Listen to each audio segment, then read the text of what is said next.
Hi, this is Dr. Nicki back with you, talking again about Montessori's quote, what the hand does, the mind remembers. I've got my Unifix cubes, I've got my part whole mat, and I am gonna roll a double dice, and I rolled before and I got a 6 and a 2.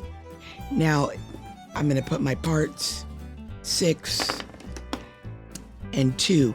I have the kids build what they rolled and put the whole down. And we talk about that's the whole amount. And then I have them build it in 2 different colors. Then we break those colors about.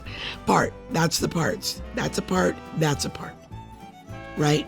We put them back together and we have our whole. So we have a whole, part, whole, part, whole.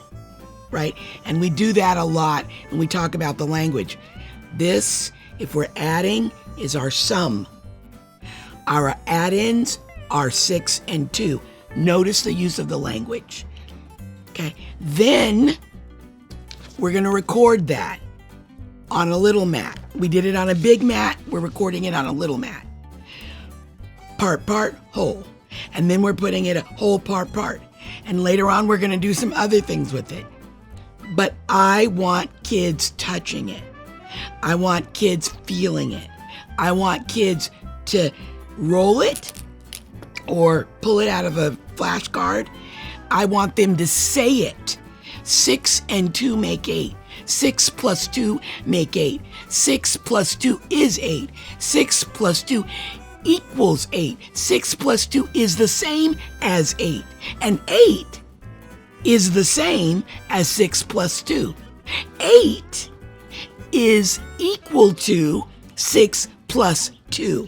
I want kids using that language, and I want them to feel it. I want them to make the problem. I'll roll and build. I have 5 and 1.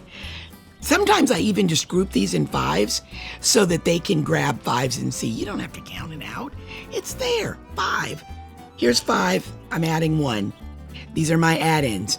5 and 1 make 6. 1 and 5 make 6. The whole is 6. The parts are 1 and 5. The whole, the sum, is 6. The add-ins are 1 and 5. Always infusing the language, right? Roll it, build it, say it, right?